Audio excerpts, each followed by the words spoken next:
Hello and welcome to Around the Lens. I'm your host, David J. Murphy. Around the Lens is a live weekly visual journalism roundtable show airing every Monday at 8 p.m. Eastern. We moved up the time a half hour, so if you're coming into this a half hour late, that's why. Sorry I didn't let you know ahead of time. Again, we're live every Monday at 8 p.m. Eastern. We're broadcasting this live this September 6th, 2016. We feature experts in the world of photojournalism and documentary filmmaking, talking about news, topics, and gear related to our career field. If you want to know more about me or the show, head on over to our website, aroundthelens.com. There you'll find links to all our social media and how you can subscribe to the show via iTunes, Google Play, or any podcatcher of choice. Our panelists this week are two excellent visual journalists who I'm very happy to have on. We have Justin Hayes and Melissa Golden. Why don't you go ahead and introduce yourselves? Let's start with you, Justin. My name is Justin. I'm a writer for an online magazine, SLR Lounge. I went to Drexel for film. Worked my way into QVC for a while, and kind of fell out of video and more into photography, and spend most of my weekends doing wedding photography now. How did you get into sort of the field you're in? I mean, why did you choose this field? Wedding photography? Sure. Or anything. Why did you go to Drexel? Why are you writing for SLR Lounge? What has sort of driven you towards this field? I write to help people, actually. Like, it's a great group of people that everybody tries to help everybody be a better photographer. And I know a lot of like technical stuff about photography that sometimes goes over people's heads, and I like to teach, actually. Oh, great. Yeah, I still don't know how the whole light captures going through a lens onto a film plane. Still don't understand any of that. I just, shows up on a memory card. No, I'm just kidding. All right, great. And Melissa, how are you doing tonight? I'm doing well, thanks. Tell us a little bit about yourself. I'm an editorial and commercial photographer based out of Atlanta, Georgia, formerly DC. And I'm represented by Redux Pictures. Shoot mostly for magazines, handful of the big newspapers still, Wall Street Journal, New York Times, but mostly mag work and commercial work for Fortune 500s and brand storytelling, that kind of thing. The stuff that translates really well from photojournalism to commercial work. Excellent, excellent. What is Redux? Exactly. What is that like? What is it working for that organization like? So Redux Pictures is it's a boutique photo agency out of New York City that represents photographers, photojournalists, portrait photographers, commercial photographers, and it's an old school agency. There's not a lot of them left, and it's got a more of a candy-coated, quirky bent to it. So, Redux and I would get along pretty well. But there's some underlying passion for, true documentary photojournalism and storytelling that, kind of runs through everything they do there. All right, great. How long have you been with them? Since 2009. Oh, awesome. Well, we got a lot to talk about tonight, so let's just get right into the show. Our first topic this evening deals with, the way that we sort of ingest media, or the way that I guess the public gets their news and photos. So obviously the cell phone I have here, which is the Note 7, which if you didn't know, is a ticking time bomb and could explode at any time. It could go off during this show. If it does, and I run out of the room, you know why. It's because my leg's on fire. Anyways. So everyone gets, the majority of people are getting their, their news, their photos, their media information and whatnot through the cell phone, and this is sort of bringing back the I guess you could say, a renaissance of vertical photos, vertical videos, which never really existed before cell phones. I mean, literally. But we're seeing verticality as sort of a collection medium being something that is more common and more often seen. What do you guys think of this? Is this something that is affecting your work? Do you find that perhaps your clients are asking more for more vertical work, or turning your horizontal work vertical so it fits within the Snapchats and the Instagrams and just general absorption of media? How about you, Melissa? Why don't you start? This is actually something that I've already I've addressed on social media, because it's so silly to me that this is a novel concept. Coming from the newspaper world, which is where I started, you were encouraged to shoot vertical if you wanted a dramatic front page. I mean, the page designers for a newspaper could do so much more with a strong vertical image than a horizontal image. And down the line, you want a good magazine cover? It's pretty much a vertical. You want a double truck? There's your horizontal. I've always shot with the space in mind. Sometimes the subject doesn't allow for that, and you kind of have to work with what you've got. But vertical photography is very much a part of how I see when I'm shooting, because it's a practicality that existed long before Snapchat. Okay, cool. How about you, Justin? You find your clients, your wedding photography clients, they want the vertical shots so they can share with all their family and friends?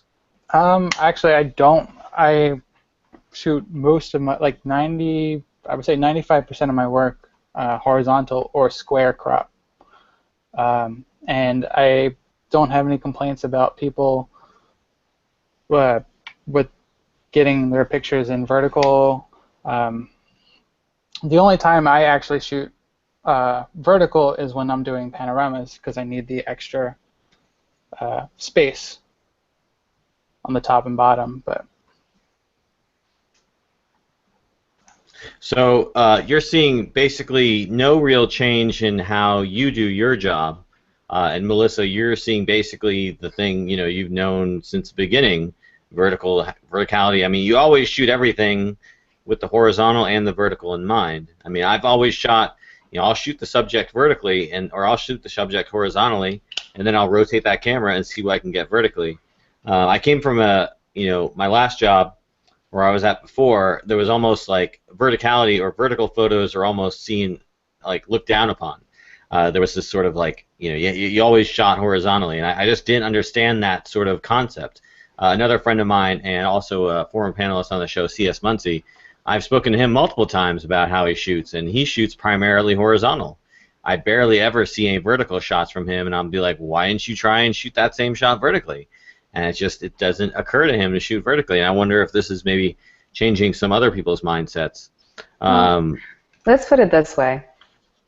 Like I said, I've always shot with either A1 or the magazine cover in mind.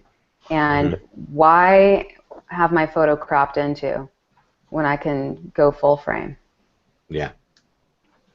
Do you what do you find yourself shooting? Do you shoot horizontal specific aspects or specific subjects? Do you shoot them horizontal over vertical, or are you like I said, always thinking about the end product? I do a lot of portraiture, and I tend to do. I like environmental portraits to typically be horizontal. I like studio portraits typically to be vertical, and it depends. One of the first conversations I have with my clients when we kind of talk about creative before the shoot, if it's that kind of shoot, if it's more of like a magazine shoot as opposed to reportage, is about the space that they want me to fill. And often I'll get specific requests. They'll say, please give us horizontal and vertical, or they'll say, this is going to be cropped square, so keep that in mind. because I'm not going to shoot square on my DSLRs. You know, it's going to be cropped. But you know, it's something that if the client doesn't specify, I will ask, unless it's for a straight news publication, in which case I will default to horizontal. But I will always be keeping vertical in mind for other publications down the road, syndication for the same shoot. With Justin, you said that primarily you haven't changed how you shoot, but how often do you shoot horizontal to vertical? Like, would you say, could you like quantify that? Maybe each wedding is probably like 3 verticals to 300 plus horizontals. Okay. It comes from a film studies background, so I'm always going for that wide panoramic type look, the wide aspect ratio, and I've been trying to incorporate more of that into my work and taking my stills photography and turning them into like anamorphic widescreen images, and my clients seem to like that. Now, are either of you shooting video? Yes. Melissa, are you shooting any video? When it's requested, I provide. It is not something I typically volunteer, because unless the shoot is expressly video, it's just a distraction from the work I should be doing on stills. And I love and respect video, but it's not my favorite thing in the world. Okay. Have either of you been requested to or shot vertical video? No. Not yet. No. Mm-mm. I mean, Well, I hope we don't ever see the day, because I don't know. I don't like it. I don't know. I mean, I'd rather shoot a horizontal video and then crop into it and get the video for the, because I see the Snapchat, and like that's where I experienced like more of the horizontal video sort of as a product, because you have the specific companies and whatnot that sponsor little Snapchat sections or whatever, and then they have content that they produce that's vertical video for that. And I think that's interesting. But I mean, most of it's cropped into, I would think. Because again, you don't have to worry too much about resolution when you're on a cell phone, just because it's such disposable media. I think we're not, if it isn't already here, I think we're not far off from televisions that rotate. Oh my God. Say it ain't so. It's just another way to look at things. I know YouTube already allows YouTube. I remember when Google first had their YouTube video recording app, you could not shoot video vertically. You had to rotate the phone to shoot, and now it's like YouTube will accept anything, and you can make a vertical video full screen and watch it vertically. So, but you think we're going to have TVs in the living room that are going to rotate? I think that's not far off. I mean, we're not just making movies when we're making videos. Right. There's other applications, and especially because the way that people hold their phones naturally, and the phones are our cameras. There are video recorders now. For the layperson, we're going to have to adapt to them. Right. They don't have to adapt to us. Do you agree with that, Justin? What do you think? No, I don't agree with that. I think that the TV is going to stay the way it is because it's a form from cinema, essentially. It's going to be wide. We're going to keep getting wider. We're not going to keep getting taller. So you see 50, 70, 80-inch TVs, and that's measured horizontally. It's not measured vertically. It's not. I will say that I did buy a computer monitor like many years ago that could rotate vertically. That was pretty neat for looking at like websites and stuff like that. Yep. But I don't know if I'd absorb content like that. Although, who knows? Perhaps we'll see the first vertical movie or the first vertical TV show. I think that the age in this room might be a little too little too old to appreciate the fact that change is coming. What? We're all young kids in here. I don't know what No, you're talking about. We're all millennials, right? No. no, I don't often yell at kids to get off my lawn. They have some interesting ideas. It's worth paying attention, or you get left in the dust, especially when you run your own creative business. Right. No, I bought a house just so I could have a lawn to tell kids to get off of. That's the whole reason I bought a house. All right, well, let's move on to our next topic of the week, which is our topic of the week. It's photographing celebrities. This is something I know you, Melissa, have a lot of experience in, so it's kind of one of the reasons I chose it. But we always have sort of the impetus to get our subject to relax, during a portrait shoot, try and get an honest portrait of them, and getting that just with a regular person is hard enough. How do you deal with that when you're photographing someone who's famous, someone who has cachet, and this isn't the first time they've been in front of a camera, but how do you do that while also trying to obviously get a good shot? Melissa, why don't we start with you, since obviously you have a background in this. What is your sort of technique? How do you work with celebrities to get the best portraits out of them?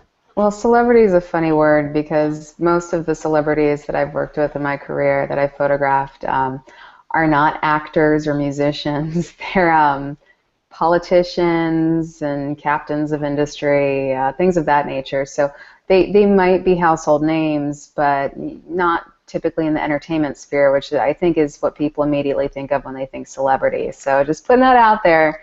My famous people are a lot less exciting than.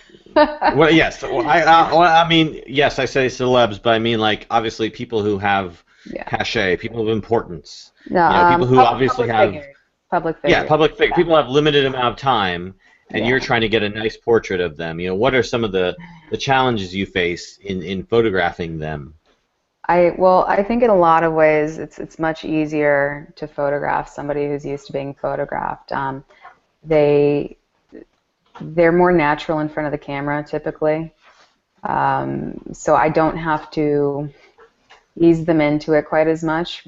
I think that the inherent challenge is breaking through the facade that they put up for every photo shoot and getting something vulnerable, natural, real.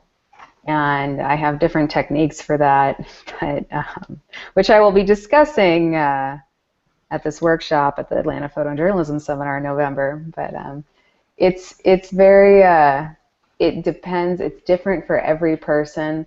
I had a shoot with Richard Branson, and I basically had to discipline him to to get him to stop acting.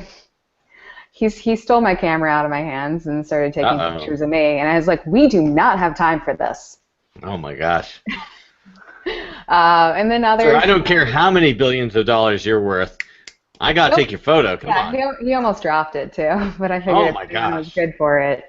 And I had a Bought back. you like 6,000 cameras if you Yeah, wanted. right. He could have bought me a Canon, the company. So, but not that he would. And then other people, I photographed politicians embroiled in scandal, and so there's kind of a challenge in how do you get a real moment from that, and especially when they're just they have their game faces on. So one of my strategies is wearing them down, and another is dominating the space and letting them, especially if they're powerful people, letting them know that they are not in charge here. And then other times it's just a casual conversation and or a collaboration. There's so many different ways to go about it, and you can do as much research as you want on an individual, on a celebrity, a public figure, in advance, but you don't really know until you get on set, and then it just becomes pure improv. Okay. You just have to go How on about instinct. All right. How about you, Justin? Have you had any experiences photographing people of importance, or has it mostly just been wedding clients? Joan Rivers. Oh. That counts Um, for sure. How Yes. was that? How was that experience? She definitely has like a presence. She Had. made like 30% of QVC's profit when I worked there. So she had a specific way that she wanted to be lit. So 2 weeks before she was supposed to arrive, we had to change everything Oh wow. because she was that important. Um, and they're like, no, no, she's a total fine person. She's very funny, obviously, but not at 6 o'clock in the morning. She hasn't had her coffee. Right. Um, but I think that um, some celebrities, like you treat them like normal people, and they'll be totally fine. If you ask them for the portrait, they'll be glad to do it instead of like being a paparazzi and stealing it and selling it off. And but then there are some people like Joan Rivers who have this permanent facade who never take it down, and it's become part of their persona. Is it difficult to photograph a celebrity after they've thrown a coffee in your face? Is that you always think of the celebrity and like the coffee. I'm a Zoolander. Anyways, besides so she was difficult to work with, or she was easy to work with after you got the lighting correct. She was difficult to work with because I kind of ran into her. Oh, Uh, it was one of my first months there, and I was sort of on the bottom of the totem pole and checking for burnout lights and not seeing where I was going and just completely plowed into her. oh no. How'd that go? Did Um, she chew I your ass? I backed away slowly and almost got fired. Oh my gosh. Like, I'm sorry, Miss Rivers. I'm sorry. It was somebody's like it's kind of funny because she's always got like an entourage of like 30 people around her. I was surprised that you actually hit her. Yeah, that's. Hey, you got that story now. You Exactly. you hit Joan Rivers. There you go. You're I don't claiming tell to people fame. that. How about any other celebrities or any other people of importance come on QVC? How about that guy, Dirty Jobs guy? No, we had Clinton Kelly from What Not to Wear one morning. Don't know Um, who that is. yeah, unless you are, it's mostly fashion people trying to sell like clothing lines and jewelry or handbags. Okay. Um, Has there ever been any sort of starstruck, like either of you? Have you ever like been starstruck or just taken aback by the person that you're about to photograph? Like, either because you respect them or because they're, such an important, celebrity, obviously, person you've seen online or TV or whatever. How you, Melissa? Anybody you've photographed that you're like starstruck by? I'm going to say absolutely not because that would be unprofessional. But there are people I've had a little bit more reverence for. I photographed former Secretary of State Madeleine Albright, who was the first female Secretary of State, and back in the day, I used to want to be a Foreign Service officer, a diplomat, and so she was a Secretary of State at the time when I wanted to do that, and I wanted her job. So that was kind of a childhood idol that you can't let it show.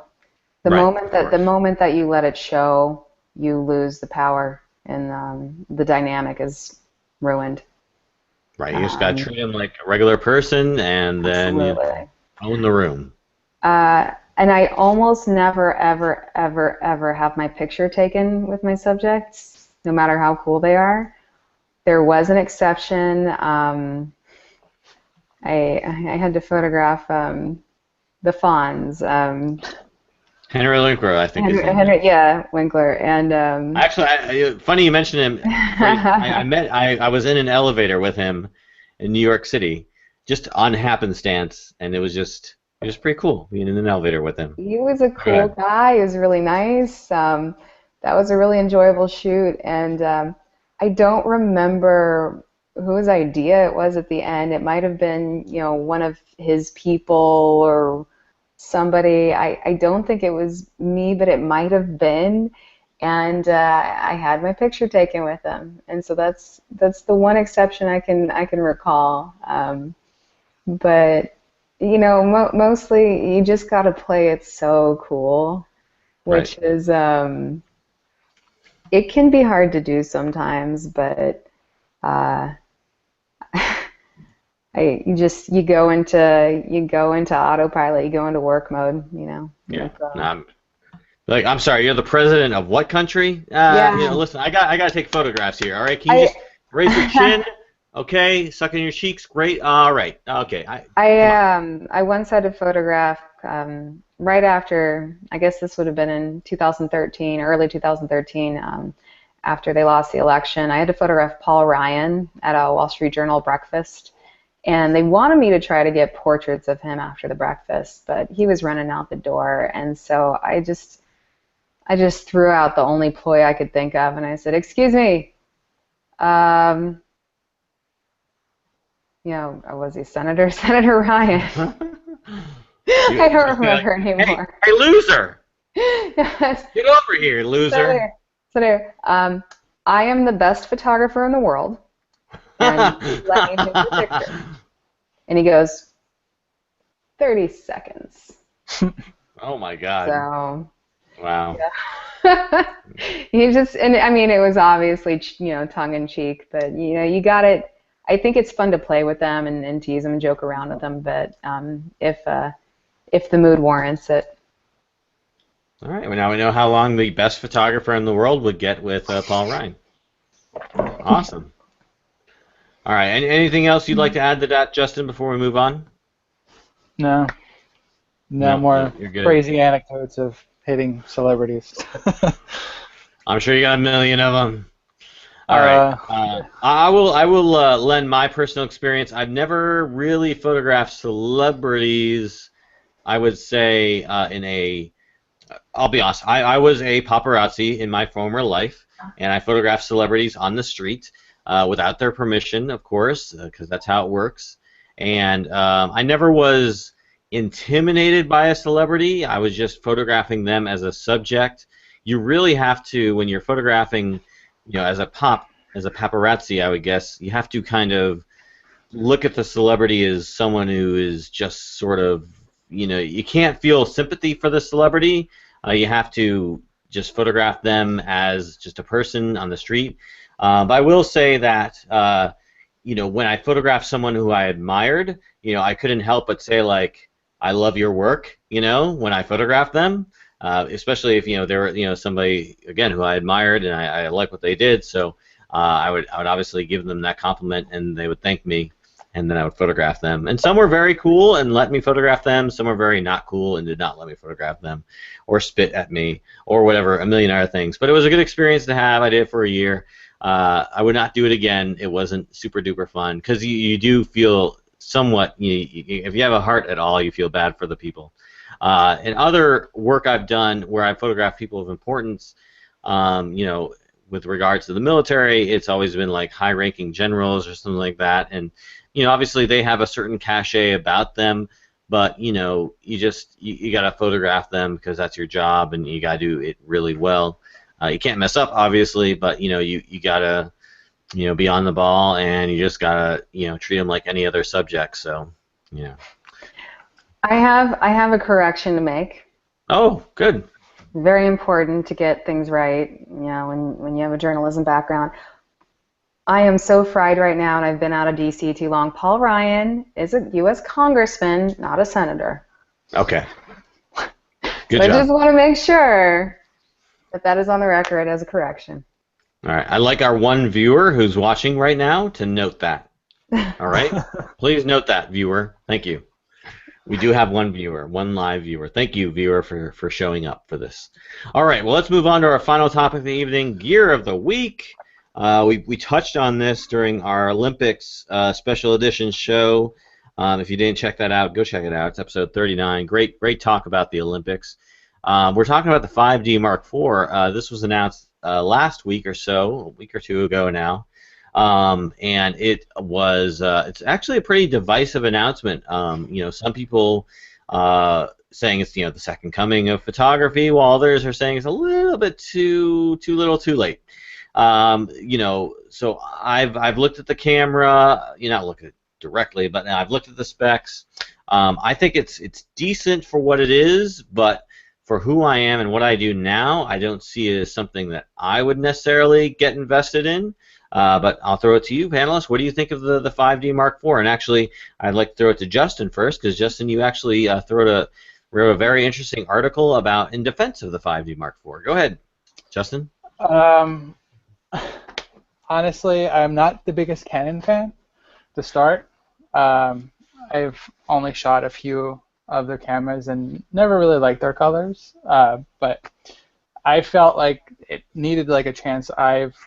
When it came out, everybody that I knew who shot Canon was like, I'm switching to Nikon, I'm switching to Sony. Like, nobody was defending it, and it had some merits. And the camera's not even in anybody's hands right now, and people are totally abandoning their favorite brands because of it. And it's not that they've dropped the ball. It's more of, I think they're changing the game. Okay. In terms.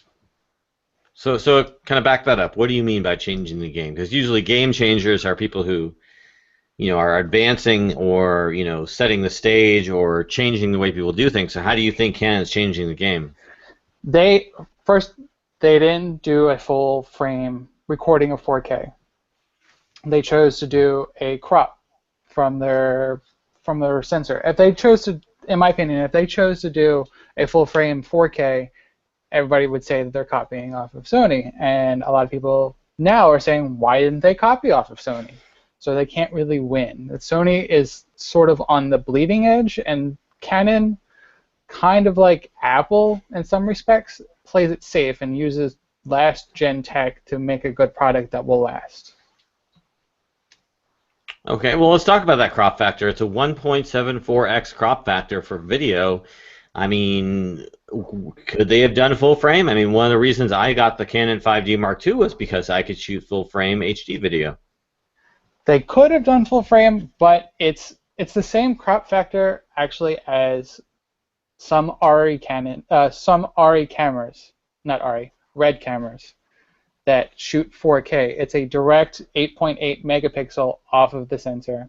If they wanted to do full frame 4K video, they could have released an 8 megapixel camera, and nobody would have bought it because it's an 8 megapixel camera. I mean, how hard would it be to just collect the information from the full frame sensor, but obviously not record a 30 megapixel frame? Obviously, why can't they just interpolate that down? I mean, the 5D Mark II shot 1080p, but it had a 20 megapixel sensor. I mean, that's obviously they did something there. You're throwing away information, but Sony did that, and then they had heating issues because the bandwidth. They chose, if they didn't go with an MJPEG codec, they could have probably gone with a full frame 4K recording, but they chose an MJPEG codec to grab clean stills off of the image. So do you think that's better than the MPEG, I guess, format that's popular now? The MP4 or the H.264. Right. Mm-hmm. It's a different format. It's a different beast. It's an older monster. I say monster. It's like 500 megabits per second, but it can be converted into other formats easily with any software. Like you mean MJPEG? Yeah, MJPEG can be converted down into H.264, H.265.mov, whatever your poison is. Okay. What about this as like a camera, just a still camera? I mean, do you think that I think it would be a decent still camera. If I were buying just it for the still side, I think, I would be okay with it. What do you think? If they didn't have the 5DS and the 5DSR, maybe. But they've already released a 50 megapixel camera before this, and then they're going down to 30. Maybe they're going copying Sony and going to release the 5D Mark IV-S that shoots with a 8 megapixel sensor that shoots 5 million ISO. Right. But I always thought that the 5D line was kind of, I'm going to say mediocre, and I'm going to get lynched. But Oh my God! Cut off his mic. Yeah. All right, all right, all right. Let's go. Let's go to Melissa. Melissa, I need some 5D rejuvenation here. Quick, talk me up to the 5D. Get me motivated. I have two 5D Mark IIIs. I've been Oh, shooting thank God. 5Ds, since the first generation. Changed my whole world. I'm pretty partial to. He's talking about not liking Canon's color. Nikon color. I'm not going to make the gag motion, but it does not do it for me. And I would have been happy to switch to Nikon otherwise. That was actually a big sticking point, but that's a very personal thing. Like that's pretty subjective. But this is all neither here nor there. We're talking about the 5D Mark IV, and Right. you would think as somebody who's on Generation 3 right now that I would be excited about 4, but I haven't been paying attention. I don't, unless there is something wrong. I did not like the 5D Mark II, and the 5D Mark III when it came out corrected so many of the inadequacies in the 2 that I've been sitting pretty ever since. I rushed out to buy those Mark III bodies, but I'm not rushing to buy this camera because the Mark III has been adequate, and I haven't really gotten deep into the specs. I don't shoot much video, as I mentioned earlier, so that's not a sticking point for me. That's another world. I'm not going to say that's, yeah. So a 30 megapixel sensor doesn't do it for you. Well, for stills, it's great. I had the opportunity to shoot the 5DSR at the political conventions this summer, and it was weird. I wasn't happy with the color, and the files were a bit unmanageable, bit large. I think 30 is actually a perfectly adequate file size, but from all the talk that I have been gathering, little snippets here and there, it seems like nobody can really figure out who this camera is for. It sounds like a camera with an identity crisis. Well, I think, it's been described as sort of a jack of all trades. It's trying to be, it's not your sports shooter. It doesn't shoot high enough frames to get that, but it's not your sports shooter. Like, you could shoot sports with it, although it's not great. But if you already had a 5D Mark III, I don't quite and you don't really shoot video, I'm having a hard time understanding the incentive to trade up. Okay. Yeah, I don't know. Besides the 30 megapixel sensor, I can't think of really what it is about the camera that would entice. I have like zero, the megapixel war is so ridiculous to me. Well, what about like the Wi-Fi or the NFC or the GPS or any of the other sensors that are inside the camera? Does that do anything for you? Would you like any of those features? I'd probably use them once they were there, but I don't feel like I'm missing them now. Right. And that's a huge barrier to me. I'll probably wait for the next generation unless these cameras crap out, in which case I'll probably buy another pair of Mark IIIs at reduced rates. It's Right. I don't think Canon screwed up here, but I think it's probably a great camera for rich dentist. Okay. Justin, would you buy this camera if you were looking to get camera gear, Canon camera gear? No. I'm a diehard Fuji shooter. Okay. Why Fuji? It's the color. Their video is kind of laughable in their cameras right now. I don't know about the XT2. That might be what people flock to to shoot 4K because it shoots log and it has more advanced features. But they have a color science. They're a film company that went digital. They kind of went in the same, they didn't follow the same footsteps that Kodak did, and they kind of like survived Right. all this time. Canon was always a camera manufacturer, and Fuji was a camera and film. So they have the film science, they have the color science. They can do research and development to make their cameras better, but Canon, Nikon, Sony, they need color science. Yeah. Okay.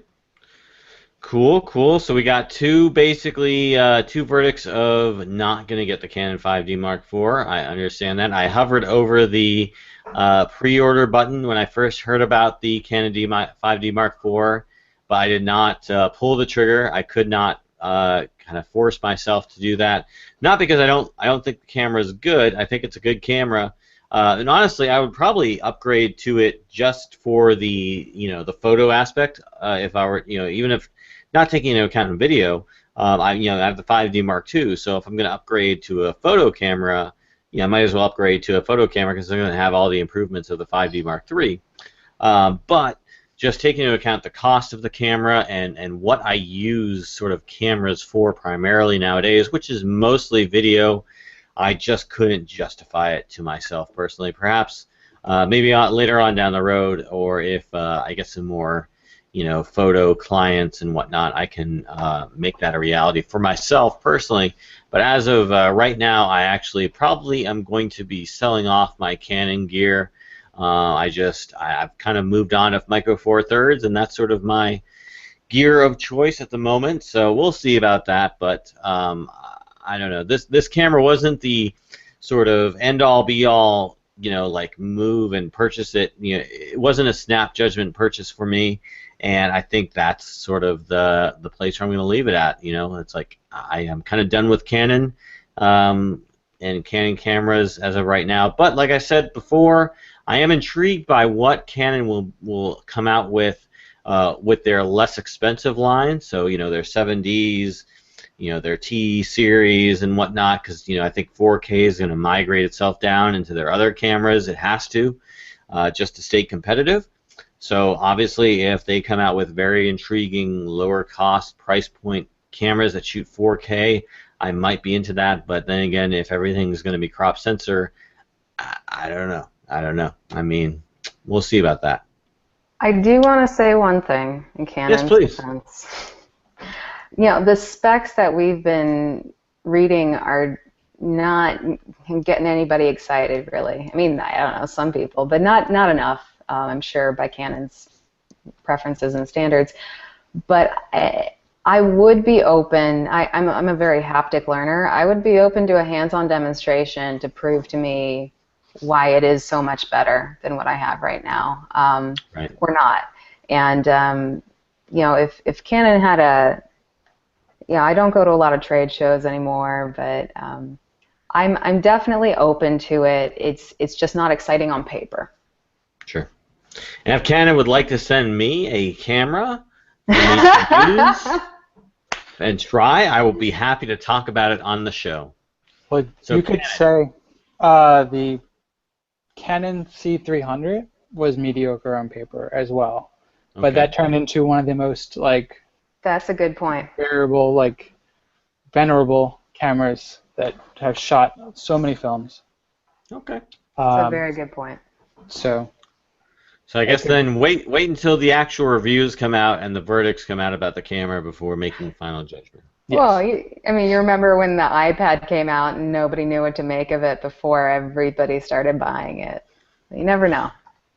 I actually, when the iPad was announced, I took some foam board and I cut the exact dimensions of an iPad and put a picture of the iPad on the foam board, just so I could feel what it would feel like in my hand. So you were excited. I was excited. I mean, at first I was I wrote it off, right? Yeah. And then I decided, well, I printed out a piece of paper with it on it, the image on it, and put it on some foam core and held my hands. And I was like, this this feels like a nice form factor. So perhaps Canon, will really impress us when this camera comes out. I will wait, obviously, until it comes out before I make any decision whatsoever, and I would recommend any of you to do the same. All right, well, let's go ahead and move on to our picks of the week.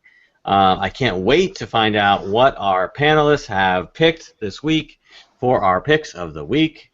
I will start with you, Justin, to see what you have picked for your pick of the week. I have picks of the week. I have 4 things actually. What? Okay, right, Justin. Let me pull up my list.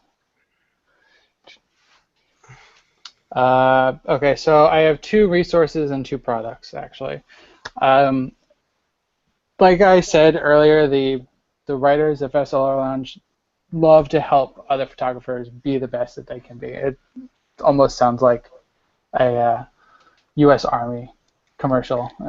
Be all that you can be with an SLR. We'll start with Jay Casario and his partner, JD Land. They have a website, The Twisted Society, where he is in my opinion, he's one of a really good wedding photographer based out of New Jersey, and he's got a definite color. I'm all about the color. But they teach you like behind how they shot setups, how to be a better photographer, how to create your own style essentially. And then the other one is the Art of the Second Shot. It's a Facebook group run by Easton and Laura Reynolds, who are also writers for SL Lounge. And they teach.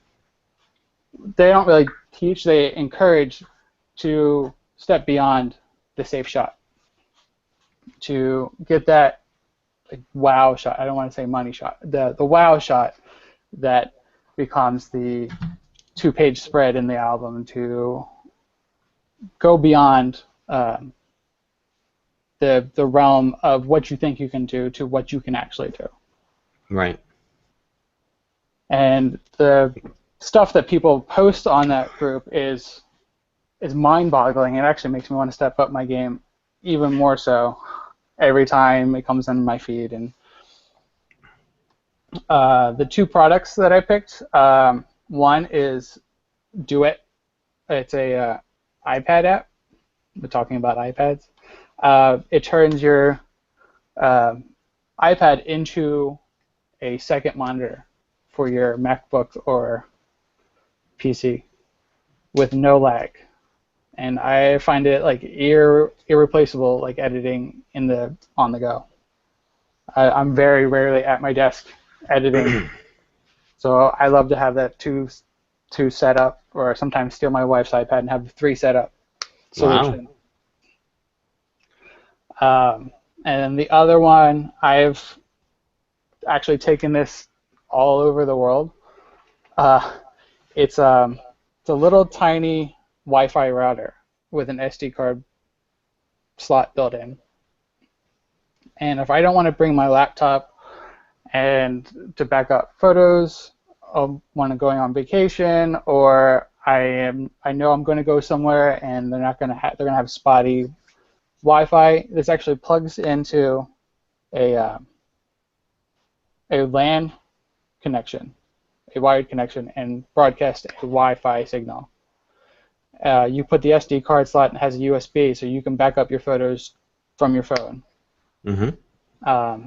And I've brought the X100 and this and a hard drive and had 2 weeks already backed up onto a hard drive by the time I got home. So. Cool. Awesome. Yeah, just saying with the iPad, we were talking about that earlier. I have an iPad, I think 4. I bought, I don't know, 5-6 years ago now. Mm-hmm. Barely use it. Haven't even had any interest in really buying a new one. I do think the iPad Pro is kind of neat, but not neat enough for me to buy it. That was the iPad that my wife has, and it's like a regular iPad. It's a little faster, but it's the pencil that basically makes it. Tablet. Yeah. Which is why I like the Samsung Galaxy Note 7. Uh-huh. They have a stylus. Anyways, Melissa, what's your pick of the week? I have one pick of the week. I have been very photo averse all this past week, even though, Perpignan, major photojournalism festival is happening in France right now, or it was. I think it's over now. There was a lot going on this week, but there was one thing that caught my eye, and it's the death of a photographer who took my favorite picture of all time. He passed this week. He's a French photographer named Marc Ribot. I hope I'm saying that correctly. My French is atrocious, but that's Marciboud. And he took some of the most iconic photos of the 20th century. But my very favorite, which just stopped me in my tracks when I first saw it in a museum in Paris, just took my breath away, was this his photo of a man on the Eiffel Tower, just casually painting it with, no safety harnesses. He's however many feet up in the sky. You can see kind of Paris laid out in the background. It's just the most beautiful, effortless, perfect photo I've ever seen. And so I wanted to pick that this week to pay my respects to a fallen icon. All right, great, thank you. That's great, and all those links will be in the show notes. You can check that out. I'm actually looking at the picture right now, and it is a very interesting photograph. Kind of reminds me of the guys who are sitting on the beam, eating lunch. Kind of has that sort of same evocative feel Except of. way more French. Yes, of course. No, this guy's not totally just because of the Eiffel Tower. Right. I wish he was wearing a beret. That would have made it so much more French. But yeah, check that out. Definitely in the link in the show notes. Guys, thank you all so much for being on the show. Let me throw out my pick of the week. This is actually a story I found on Petapixel. It is about how it's a video actually about how automatic film processing labs work. So, if back in the old days you shot on film, you drop that film off in a little envelope and drop it off with your film developer, and you got back your film in either 1 hour or a couple weeks, depending on how much you paid. So this kind of goes over how film is processed in a photo lab. So if you ever wondered what exactly happened to your film after you dropped it off, this little video kind of goes into detail about how that process went. So it's a little blast to the past, a little feature about the past that I think people might be interested in looking at, especially if you've never shot on film professionally in your life. I started out on film like many others of my age group, and it's always interesting to something like that to me. All right, so let's go ahead and throw to our plugs this week. Justin, where can people find more information about you? SLR Lounge. I write there almost like 4 times a week, and my website, justinhayes.com. See the weddings and the photo booth pictures of people's weddings. Also, there you go. Justin's available for weddings if you want to hire him, folks. And my Instagram, jhayesphoto. Okay, great. Melissa? Right here, melissagolden.com. It's my primary website. You can see more of my work, but you can also follow me on Instagram. My handle is iSplosion, EYE Splosion, all one word. I like that Instagram title, by the way. Thank you. It's creative. And also, I want to plug. I mentioned earlier in the podcast or in the broadcast that I'm going to be teaching a portrait photography workshop at the Atlanta Photojournalism Seminar this year. And my workshop aside, I mean, I'm just, come see me. I'd be happy. I only expect my grandma to show up, but the speakers at this seminar are incredible. It's just Pulitzer Prize winner after Pulitzer Prize winner, I'm going to be focusing on the the metaphysics of portraiture. So it's going to be a little cheeky, and I'm going to get more into kind of my technique. So hopefully, people watching this will check that out and consider a trip down to Atlanta, because it is great down here, and it is a fantastic workshop. Great, great. Well, I'm only 9 hours away from Atlanta, so I may stop by. I don't know. We'll see. It'll be a surprise. All right. Well, I want to thank you both for taking time to out of your busy schedule to be a part of the show. I truly appreciate that. I truly appreciate you lending your insights into the topics we've discussed tonight. Again, Around the Lens is a weekly live visual journalism broadcast. We feature experts just like this every week on the show, so please tune in next week and every week forever, because we broadcast this show every Monday. We got a great lineup coming on the rest of September and the rest of October, and then of course November we'll be celebrating our 1-year anniversary of the show with episode 50. So be sure to put that on your calendars, November 14th. Again, if you want to follow us or link to us or socialize with us, we've got all the social media links on our website, aroundthelens.com. So I want to thank you all for paying attention and being a part of the show. I truly appreciate it. And for Melissa and Justin, I am David J. Murphy. This has been Around the Lens, episode 40, and we're out.